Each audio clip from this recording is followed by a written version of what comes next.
Meaning of distressed. Distressed. Distressed. Distressed. Distressed. The term distressed generally refers to a state of great sadness, anxiety, or discomfort. It can be used to describe a person who is experiencing intense emotional turmoil, or a situation that has caused difficulty and hardship. Distress can manifest physically as well, with symptoms such as headaches, nausea, or insomnia.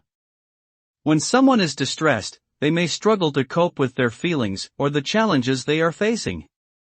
Seeking support from friends, family, or a mental health professional can often help alleviate distress and promote healing.